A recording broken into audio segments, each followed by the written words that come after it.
প্রাণীবিদ্যার প্রাক্তন অধ্যাপক এবং রাজ্যের বিশিষ্ট বিজ্ঞান আন্দোলনের কর্মী প্রফেসর দিগন্ত বসু বৃহস্পতিবার সকালে কলকাতার একটি বেসরকারি হাসপাতালে শেষ নিঃশ্বাস ত্যাগ করেছেন। এদিন সকাল ৯টা ৪৫ মারা যান তিনি। মৃত্যুকালে স্যারের বয়স হয়েছিল ৬১। রেখে গেছেন স্ত্রী ছন্দা দেবনাথ, মেয়ে তিতিন সহ বহু গুণমুগ্ধ ছাত্রছাত্রী, বন্ধু বান্ধব ও আত্মীয় পরিজনদের। মরণোত্তর দেহদান করে গিয়েছিলেন জনবিজ্ঞান আন্দোলনের অধ্যাপক দিগন্ত বসু। সাধারণ মানুষের জীবনে কি করে পরিবর্তন আনা যায় সেটাই ছিল তার ধ্যান জ্ঞান। সৃজনশীল চিন্তা ভাবনায় ভরপুর এই ভদ্রলোক ত্রিপুরার মানুষের আরো অনেক অনেক কাজে লাগতে পারতেন। চিরকাল আন্ডার ইউটিলাইজ থেকেই গেলেন। সারা জীবন ছিলেন বাম আন্দোলনের সঙ্গে যুক্ত।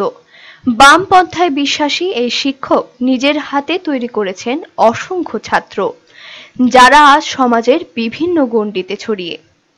ত্রিপুরার আনারস চাষিরা যাতে আনারসের দাম পায় আর ত্রিপুরায় খাদ্য প্রক্রিয়াকরণ শিল্প যাতে প্রসারিত হয়, তাই নিয়ে কাজ করেছিলেন এই অধ্যাপক। জনবিজ্ঞান সংগঠন থেকে কোঅপারেটিভ তৈরি করে খাদ্য প্রক্রিয়াকরণ কেন্দ্র প্রতিষ্ঠা করে সুদূর ইতালিতে টিনবন্দি আনারসের রসে ডোবানো আনারসের টুকরো সাপ্লাই শুরু করেছিলেন তিনি। সাধারণ মানুষের জীবনে কি করে পরিবর্তন আনা যায় সেটাই ছিল তার ধ্যান জ্ঞান। নতুন সব বিষয়েই তার ছিল দারুণ অনুরাগ। কলেজের ছাত্রছাত্রীদের কোনো বিষয়ে জোর করতেন না, তারপরও তার গুণগ্রাহী ছিলেন প্রায় সব ছাত্রছাত্রী। প্রাণীবিদ্যার ক্লাসে পড়ানোর ফাঁকে ফাঁকে অন্য অনেক বিষয় নিয়ে আলোচনা করতেন। এভাবেই পাঠ দিতেন ছেলে মেয়েদের। প্র্যাকটিক্যাল ক্লাসে হঠাৎ প্রশ্ন করতেন, স্পার্টাকাস কে ছিলেন জানিস?